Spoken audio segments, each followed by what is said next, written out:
Hakim di Inspirations by The Terrace. Di video kali ini saya akan bercerita tentang kenapa saya menggunakan trading teknik cara santai ya, TCS, trading cara santai. Nah, ya ini sebenarnya saya sudah pernah menyampaikan sebelumnya ya, tetapi ini saya mungkin akan memberikan beberapa fakta-fakta yang menambahkan mengapa saya memilih teknik trading ini ya. Jadi seperti teman-teman mungkin sudah ketahui bahwa saya bukan anak muda lagi. Saya sudah cukup ya, dari sisi usia saya sudah 50, di atas 50, dimana kondisi seperti itu adalah kondisi dimana kita ketika belajar ya, dan saya juga memulai trading juga bukan di usia yang muda ya. Saya juga relatif baru sebenarnya bermain di forex, sehingga buat teman-teman ya yang seumuran dengan saya yang mungkin baru mulai ya di usia-usia yang cukup lanjut lah ya, dalam tanda petik, untuk belajar trading ini, ada baiknya kita untuk memperhatikan hal-hal berikut ini yang saya akan sampaikan, yaitu trading itu kan, apalagi di pasar berjangka ya terutama, itu kan ada yang namanya leverage, dimana kalau kita tidak bijaksana dalam menggunakan leverage itu, maka pengaruhnya, resikonya, dampaknya itu akan berat buat kita. Nah, buat trader yang masih muda, mungkin mereka ya secara ekonomi bisa jadi masih panjang usia mereka untuk melakukan recovery, dan untuk ketika dia mengalami loss misalnya, dia walaupun mungkin besar ya, berapapun besarnya, tapi kalau dia masih muda, harapan hidupnya masih panjang, harapannya ke depan untuk bisa mengumpulkan uang, untuk bisa belajar trading lebih baik lagi, itu akan masih ada gitu ya. Tetapi berbeda dengan orang-orang yang sudah berusia di atas 50 seperti saya misalnya ya, atau ya mungkin katakanlah di atas 45 gitu ya. Itu akan lebih sulit. Kenapa? Karena ya faktor fisik itu tidak mungkin kita bisa mengabaikannya. Orang yang sudah mulai berusia lanjut itu, saya tidak bermaksud untuk menurunkan semangat ya, tetapi kita harus melihat kenyataan bahwa orang yang sudah memiliki usia itu, dia pertama-tama dia dari sisi kesehatan dia harus lebih memperhatikan nih. Kenapa? Karena ya di dalam tubuh kita ini, orang yang sudah berusia ini biasanya memiliki enzim-enzim dan sebagainya yang produksinya itu tidak sama lagi dibandingkan ketika masih muda. Orang yang masih muda mungkin makan makanan yang berat-berat gitu ya, daging-daging dan segala macam, nasi banyak-banyak, itu aman aja. Tapi kalau untuk yang sudah berusia ini kita harus jaga gitu ya. Jadi dari sisi itu, kemudian juga kekhawatiran, kecemasan ya. Orang yang sudah berusia cenderung overthinking gitu, memikirkan banyak hal dari sudut yang banyak. Jadi kita mesti memberikan ruang kepada diri kita untuk kita tuh jangan terlalu diberi beban gitu. Nah, sementara dengan trading cara santai ini cocok sekali untuk saya ya. Mungkin untuk Anda belum tentu, tetapi untuk saya ini ya, saya tidak harus ngoyo. Nah, bahkan ketika ya saya sebagai orang yang berusia ini, saya juga masih punya anak kecil ya, dan saya juga masih punya keluarga di mana saya mesti harus mensupport mereka. Nah, ada anak itu kan kita harus beraktivitas yang bisa mensupport anak-anak ini kan, untuk baik itu mengantar ke sekolah atau mengantar istri dan sebagainya. Itu kan berarti ada aktivitas-aktivitas yang kita tidak boleh abaikan, ada tanggung jawab yang kita tidak boleh abaikan. Nah di situ ketika kita tidak punya banyak waktu untuk kita melakukan trading, maka atau kita tidak punya banyak waktu untuk fokus di trading, itu kita harus memiliki sistem trading yang sederhana. Sederhana itu dari sisi waktunya kita tidak spend terlalu banyak, ya, mikirnya tidak terlalu banyak, dan juga dari sisi bagaimana untuk recovery dan sebagainya, segala kekhawatirannya itu kita tidak perlu takut. Karena apa? Karena kalau dengan teknik trading cara santai itu kita bisa menurunkan resiko gitu. Teknik ini bisa menurunkan resiko, dimana yang kita takutkan tadi yaitu leverage.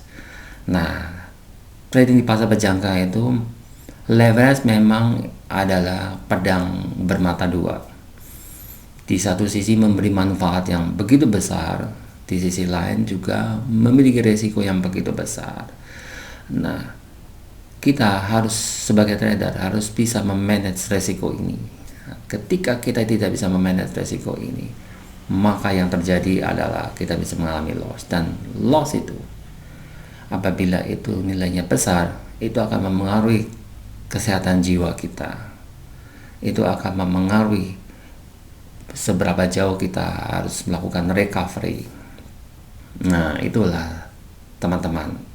Itulah sebabnya ketika saya menemukan teknik ini, saya sangat bersyukur karena teknik ini memberikan ruang buat saya untuk ketika saya tidak punya banyak waktu, begitu saya menempatkan posisi, ya sudah, apapun itu, misalnya analisanya saya tidak bisa terlalu banyak ya, saya tiba-tiba harga drop sehingga perlawanan arah dari posisi saya tidak perlu terlalu khawatir, karena saya sudah menjaga agar modal saya itu cukup untuk mengatasi jika harga berlawanan dengan arah yang saya pasang.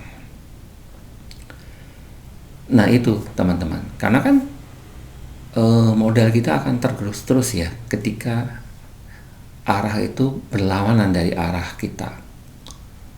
Nah, tetapi ketika kita menggunakan trading cara santai, kita itu jadi tahu berapa modal yang kita butuhkan supaya kita bisa menahan ketika harga itu berlawanan arah. Begitu. Ketika harga terus turun sementara posisi kita baik, nah, tenang aja, kita tahu kok ini batasnya sampai di mana, harga kita, modal kita tuh mampu kok jika sampai di batas tersebut.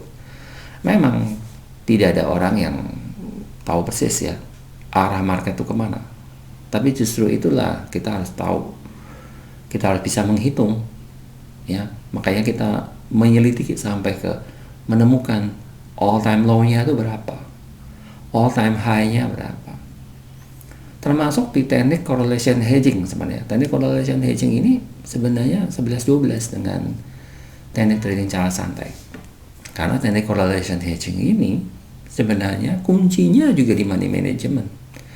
Kita harus mengetahui range terjauhnya itu berapa dan range terdekatnya berapa. Itu sama sebenarnya prinsipnya dengan all time low dan all time high. Sehingga ketika kita mengetahui range terjauh, range terdekat, kita bisa menghitung sebenarnya kebutuhan lotnya berapa. Makanya kadang-kadang di trading correlation hedging itu kita terheran-heran kok orang bisa pasang lot besar, kadang bisa pasang lot standar, tapi kadang bisa pasang lot yang begitu besar. Ya karena dia sudah tahu cara menghitungnya, range terjauhnya berapa, range terdekatnya berapa. Nah itulah jadi teman-teman bahwa mengapa saya menggunakan teknik cara santai. Basically teknik trading cara santai adalah money management. memahami money management, the basic of money management, dan jadi bukan sekedar money management, oh ada risk per trade, oh ada risk reward, bukan sekedar itu, bukan sekedar memanage probabilitas, tapi ini bahkan melebihi itu, yaitu mengatasi jika analisa kita tidak tepat, sebenarnya itu. Makanya ada yang namanya teknik, makanya ada yang namanya random walk, ya. Pak Abraham Santoso itu pernah mengatakan tentang random walk teori, di mana teorinya itu arah jalan itu kalau dibikin random, ya, sebenarnya itu sama seperti pergerakan cat. Mau naik mau turun tuh nggak pernah ada yang tahu, naik seberapa mau turun seberapa tuh tidak pernah ada yang bisa benar-benar dengan tepat memprediksi itu, walaupun sudah ada teknik analisis, ya. Moving average itu kan sebenarnya teori matematika, kan, statistik matematika yang sangat masuk akal, tapi even that, ya, itu juga tidak bisa dengan tepat kita memprediksi. Oke, mungkin dengan probabilitas sekian persen berhasil. Makanya ada orang yang menggunakan risk per trade dan menggunakan risk reward 1:3, supaya kalau probabilitas dengan analisa kita sudah benar, paling tidak keuntungannya masih bisa cover loss-nya. Itulah sebabnya dengan kenapa ada risk reward 1:3, 1:4 gitu, ya. Minimal 1:1. Ya karena itu, karena kita tahu winning rate kita berapa, maka pasang risk reward. Tetapi teman-teman, dengan teknik trading cara santai itu mengatasi probabilitas dari teknik technical analysis atau fundamental analysis yang sudah kita lakukan. Jika itu masih salah, even itu jika itu masih salah, kita tidak loss, tetap tidak loss dan tetap tidak MC. Itu sebenarnya teknik trading cara santai. At least paling nggak tidak MC, tidak stop up. Karena kita sudah benar-benar menghitung kebutuhan kita, kebutuhan tiap trading kita itu seberapa. Itu teman-teman. Kalau teman-teman mau tahu bagaimana teknik trading cara santai, silakan bisa lihat video-video saya. Mungkin kedepannya saya akan membuka kelas, ya monitor aja video YouTube saya, kapan saya akan membuka kelas, ya, dan teman-teman nanti saya akan siapkan sebuah nomor untuk bisa teman-teman hubungi untuk konsultasi WA dan sebagainya, dan untuk bertanya tentang kelas. Itu saja video saya kali ini. Sampai ketemu di video selanjutnya. Terima kasih.